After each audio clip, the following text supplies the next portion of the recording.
Hello everyone and welcome to a wonderful game from round 4 of the FIDE Grand Prix currently being played in Belgrade. Yesterday was a rest day and now round 5 is currently being played, but this is one game that I decided to show from round 4. All the games ended in a draw in round 4 except for this one, which may or may not have ended in a draw. You guys will have to see what happened. It's Alexandra Pretke versus Maxim Vachier-Lagrave, and of course we will be having a nice Sicilian defense. So here Pretke opens with e4. We have c5, Maxim goes for the Sicilian defense, knight f3, d6, and the open Sicilian with d4. We have captures, knight to f6, knight to c3, and of course, as it's Maxim playing a6, the Najdorf defense is on the board. And here, the most popular way of meeting the Najdorf is bishop to g5. Bishop to e2 also extremely popular. Bishop to g5 is considered the main line. So here we have e6, and now already we go into some maybe not so much explored territory. Here f4 and queen to d2 are the main ideas, but here we have queen to f3. Bishop to e7, continuing development, and now queenside castle. So white is playing very rapidly, developing all of the pieces. Every piece is a developing move, and now white castled queenside. White will play king to b1 to make sure that his a2 pawn does not come under attack at some point, and it's going to be a very, very enjoyable game. So here, queen to c7 is what's usually played, but again, Maxim plays, well, a very interesting idea, queen to a5. So already the bishop on g5 is hanging. Here we have h4, defending the bishop, and now bishop to d7. So this bishop is hoping to, at some point, assume this diagonal, but before that happens, we have to play knight to c6, deal with the knight on d4, play b5, rook to c8, and as usual, hope to execute b4 at just the right exact moment. And now bishop to e2 and g4 are known ideas here, but here Pretke plays bishop to c4. So another move, another developing move, and it's Maxim to play here. So as of move 10, this position has never been reached again, and he continues with knight to c6, just developing. Interestingly, if you try b5 right away, and it seems like white really is asking for this because he plays the bishop on c4, so you know that b5 and b4 are coming with tempo. E5 just wins the game for white. That's the idea, attacking the knight and the rook. And while this e5 advancement isn't something new against the Najdorf, usually black will solve everything by just playing knight to d5. However, here with the inclusion of the bishop on c4, it just doesn't work because we captured the knight. Now we're going to play e captures on d5, and now e captures on d6, attacking the bishop, even giving up our g5 bishop to drop with check, and after captures and captures, look at this position now. We have a beautiful pass pawn on d6. Where is the black king going? Not really going queenside. Going kingside with the open h file, well, semi-open file for the rook, not great, and staying in the center, this would be completely lost for black, however you play this. So instead, after bishop to c4, Maxim just continues developing, knight to c6, and now bishop back to b3. Here the bishop is a very nice defender of the queen side and also assumes a beautiful diagonal. So here h6, Maxim now asks, what do you do with the bishop? Do you capture or do you go back?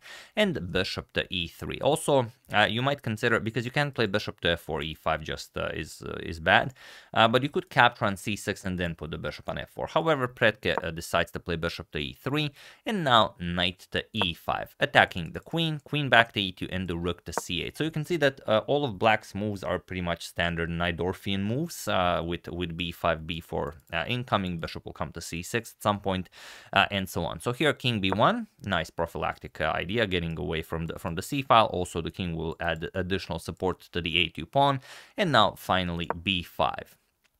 We have f4. Black gained the tempo by chasing away the queen from f3 to e2, but now white wins it back, now forces the black knight to move. Knight e to g4, challenging the bishop here, and now what do you do here? It seems very unnatural to just give up your bishop pair, but if you play something like bishop to g1, then you are inviting b4. And now look at this, your knight has no squares. And if you try something like knight to d5, which is always a theme against the Sicilian when the king is still in the center of the board, here it just doesn't work. We're going to capture it, and now let's say e5, captures. Now you actually give the piece back. You can just castle here, and after captures, you get this position where black is just so much better. So instead, after this knight e to g4, Predke plays e5, and it looks like a pawn sacrifice, but not really, because the queen is kind of x-raying that e5 square, so you know that some discoveries will be made. So here d captures on e5, f captures on e5, knight captures on e5, and now bishop captures on h6, opening up a discovery here, but this also brings Maxim's rook into the game right away. So rook captures on h6, queen captures on e5, and now we have queen back to c7, offering a queen trade. Notice that b4 for the moment is impossible, because now the queen here would be hanging. So Maxim just offers a queen trade, and he says, of course, whenever you play the Sicilian, your your endgame should be better than White's endgame if everything is played out properly. And I have the bishop pair, so my rook is already in the open. This rook is nicely placed on the semi-open c file, so it would be very enjoyable for black. So of course White declines the trade, and you can see how the bishop here very nicely guards the c2 pawn. So the queen isn't necessary here to guard the c2 pawn, but it's it's okay, but at least your knight can move now. You can play something like knight to e4, and you don't have to worry about the c2 pawn hanging. So here we have queen to f4, a nice active move with the queen going after the h4 pawn. And here, how do you defend it? It's or do you even want to defend it? Well, you have to give up the pawn. That's the sad reality of the position. So black definitely wins the pawn here. It's only a matter of how you give it up. And here, Predke figures out a very interesting way of giving it up. He plays rook to h3, and for the moment you can't really capture here. If you guys are thinking about capturing on h4, that's definitely not a good idea, because after rook captures, g3 just wins the game. So hopefully none of you were thinking that. So instead we have rook to c5, very nice rook lift. The rook can now easily be shifted into the attack, and now rook to e3. So you can see that a lot of pressure is being piled up here on that e6 pawn, and well, for the moment it's being defended by the bishop and the pawn, but it could go wrong if you're not careful. So here, queen g4, Maxim again offers a queen trade, and now knight to f3. Again, Alexander declines the trade, and now finally bishop to c6. So you can see how long Maxim's bishop waited on d7 for the knight to move away from the defense of the c6 square, and now the light square bishop just assumes this beautiful diagonal. Here we have a4, another very nice trick, because it seems like you don't want to open up the queen side because you castled queen side, but here capturing on a4 is very bad. After queen captures here, now it's definitely white who's better, because if you take the bishop, this is just checkmate. Yeah, you have to block, and then rook captures or queen captures will be checkmate. So sorry, after bishop d8, queen captures will be checkmate. So instead, after a4, we have king to f8. Maxim just says, all right, I can just make a nice prophylactic move with the king. Now I can block with the knight, with the bishop. Everything is perfectly fine now. My rook is on h6, so it's not like I'm castling anytime soon. So here, a captures on b5, a captures on b5, and now g3. Defending the h4 pawn and kind of offering the g3 pawn, but Maxim not interested in any of that. Maxim now says, all right, now is the absolute precise moment to execute b4, and now he plays it. Pawn to b4. Knight can come to a4 or a2, but it doesn't really matter because, well, it is just a terrible position for white and very difficult to play. So knight to a2 kind of makes sense. It's with tempo. You are attacking the b4 pawn, but now comes rook to f5, defending b4, and also a triple attack here on the knight on f3. So knight to d4, you really have nothing better. You have to offer a queen trade now, and finally Maxim gets his queen trade. Queen captures, rook captures, and now bishop to f3. Skewering the rook here, of course one will be lost, but this is kind of what Predke was going for, because now what do you play? If you capture with the knight, which of course can be played, then rook captures on f3, and this is close to lost for white. The g3 pawn is hanging, and there's just no good way to defend it. If rook g1, we're going to attack it again, and if you defend it again, let's say bishop c5 chases away the rook, and of course we're going to win this easily. So instead, Predke finds a very interesting move that is great unless Maxim plays it to absolute perfection, and we finally reach the position from the thumbnail, and that is rook captures on e6. And it seems like, okay, You can capture this rook, you can capture this rook, so it's basically your choice.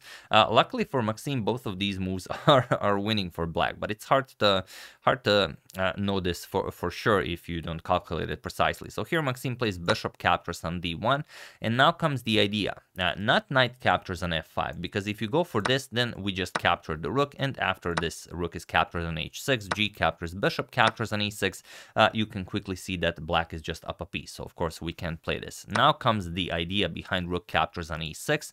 After Maxime captured on d1, rook captures on e7, and this is the poison that Alexander brought to the table, and the position is perfectly fine unless you play one very precise move for Maxime. So feel free to pause the video and try to find this incredible idea while I give you a couple of seconds.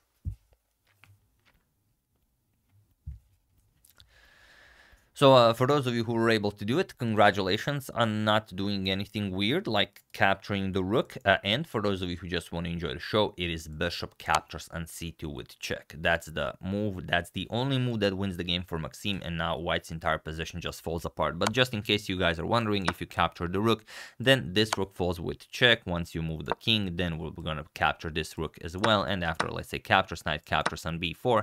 And now you get this position where, okay, it's bishop and knight against the bishop and knight, but white is up 2 pawns, so of course it's completely winning for white.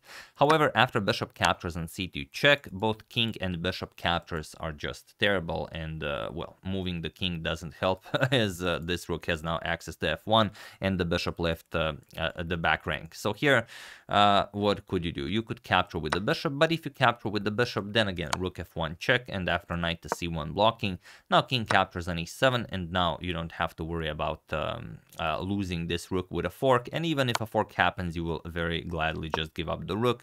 Knight captures, g captures, and after all is said and done, it's still you are up the exchange, same amount of pawns, so completely winning for black. So instead, after bishop captures on c2, king captures on c2 was played, and now how do you win this? Of course, a rook to c5 with check. We have to move the rook away from being captured. And now what can white play? King to d3 was played. Now just king captures on e7. And here, okay, now the knight f5 is impossible because the bishop no longer covers that square. So we play knight captures on b4, but now just knight to d7. And now white will of course try everything, because you will try and play it out until the end. Maybe Maxime makes some sort of a mistake, but you are up not by one exchange, but by 2 exchanges. So here knight d5 check, king to f8, now comes knight to f5, and of course we're gonna move the rook. Rook g6, put pressure on the g3 pawn, knight d to e3, and now rook to b6. Attacking the bishop. If the bishop moves, of course, we pick up the pawn. So knight d4, defending the bishop. Now knight to e5 with check. King e4, knight to c6 now, going for trades, because absolutely every trade now is favorable for black. Bishop to d5, and now knight to e7. Again, attacking the bishop. So here we're going to play b3. And Maxime not in a rush to trade everything off, even though it's perfectly fine. There are still a couple of more precise moves to be played. Rook g6 goes after the pawn. b4 now challenges the rook. Now rook to c3. We have bishop to c4, and now or instead of bishop to c4, you could try knight d to f5 to defend it like this, but then we just trade, of course. Knight captures, and after rook g4, look at the rooks here controlling everything. You have to play king e5, rook captures on b4, and now, of course, again, it is just everything is winning for black. So instead, bishop c4 was played, but now rook captures on g3. You have to give up one of the pawns, be it g3 or b4. Knight d to c2, and here Maxime just played rook to g4 check, and it was in this position on move 44 that Alexander Predke resigned the game, as there is nothing more to be done here. If you go up the board, king e5, we're just gonna capture here on c4. After knight captures, rook captures, we're up a full rook, and going for knight captures on g4 doesn't help, because now just rook captures on c4, and after the knight blocks, we're gonna capture on b4, and again a rook and knight and 2 pawns will beat 2 knights and the pawn. And okay, I know what you guys are thinking, but it's 2 knights. Knights are tricky bastards. Something good might happen. Well, that's possible. It's a classical game. Time control has been reached, so Predke does not have any hopes of Maxime messing this up. If you have this position in a blitz or bullet game, of course you play this. There's no resigning this. So yeah, that's the game from round 4 of the FIDE Grand Prix, currently being played in Belgrade. Hope you guys enjoyed it. A very nice display of why Maxim is one of the strongest Sicilian Najdorf players in the world. I mean, it's just they reached an equalish position, but Maxim just knew a lot more about the secrets, that it holds than Predke, and well, it just quickly turned to his favor. So I hope you guys enjoyed that. I would like to thank Gregory Boshko, everyone who's helping Ukraine, you from buying from clothesbox.com. Congrats on the new job, Elizabeth Tikoko Meow Meow, and greetings for Zdravko Boost for contribution to my channel. Thank you a lot. I really appreciate it. As usual, you can check 2 of my previous videos here. Thank you for watching, and I will see you soon, continuing the coverage of the FIDE Grand Prix until it ends. So thank you all. I will see you soon, and have an excellent rest of your day.